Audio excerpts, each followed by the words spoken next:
Sebelum duit tu kita sebelum kita sentuh, duit tu dah siap-siap potong masuk dalam simpanan kita. Macam itulah saya buat potongan gaji masuk di tabung haji. Isi borang, hantar borang dekat HR, buat potongan gaji. Sebelum duit tu masuk ke akaun saya, potong siap-siap masuk dalam tabung haji. Tuan-puan boleh buat, dalam SB pun boleh. Tapi itu permulaan tuan-puan. Setiap kali dapat kenaikan gaji, saya tambah lagi potongan. Setiap kali dapat kenaikan gaji, saya akan tambah potongan. Saya akan kira-kira lah contoh. Dapat kenaikan gaji 150 sebagai contoh.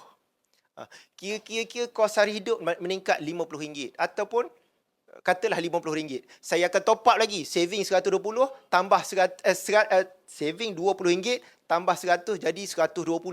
Nampak? Setiap kali kenaikan gaji, saya top up potongan gaji. Saya top up.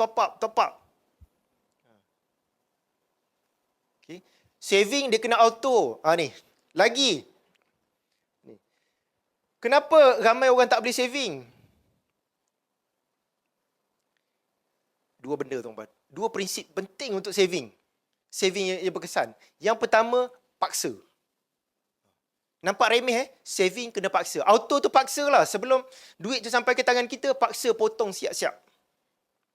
Satu, paksa. Yang kedua, dia kena lupa. Dia tak boleh diingat-ingat.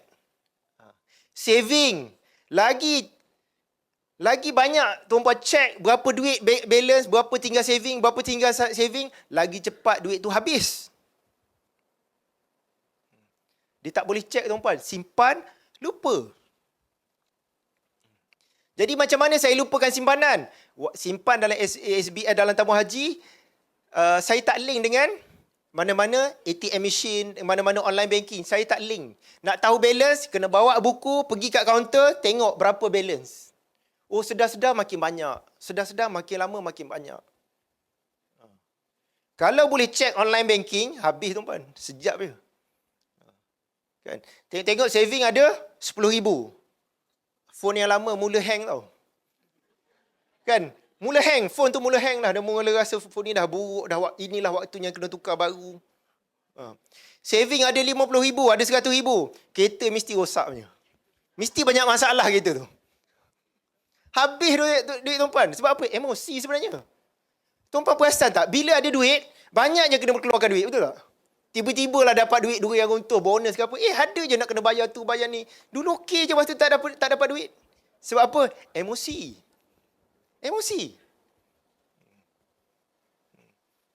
Okey? Paksa dan yang kedua ialah lupa. Dan bila saya jumpa emas, barulah saya jumpa ini lebih berkesan daripada teknik simpan duit dalam akaun bank. Emas, tuan-puan. Emas, tukar je duit jadi emas, hilang dah nombor. Kita tak tahu dah berapa banyak duit. Kita nampak kepingan emas je.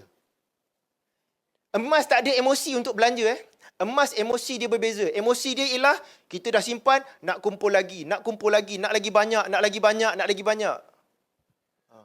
Emosi kita pada duit, belanja.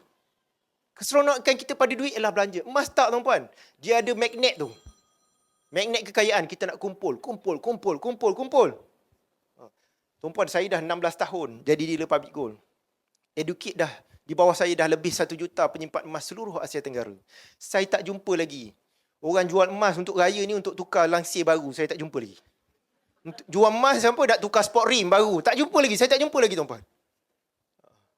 Tapi kalau duit dalam akaun bank, keluarlah sikit tukar langsir nak raya ni.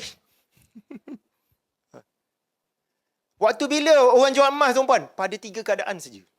3 keadaan saja. Saya ada tulis dalam buku wang emas. Tuan-puan beli dan baca.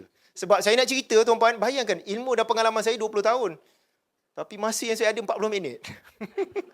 Jadi saya tak sempat cerita semua. Tuan-puan cek. Penyimpan emas tak jual emas kecuali dalam 3 keadaan saja, tuan-puan. Tak kisah harga naik ke turun ke, harga all time high, dia tak jual. Kecuali 3 keadaan ni.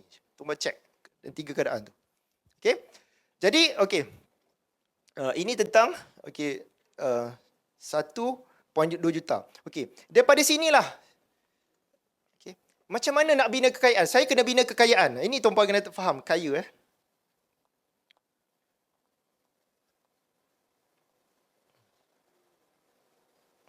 Ini formula kaya. Kaya sama dengan tabungan plus harta tolak hutang.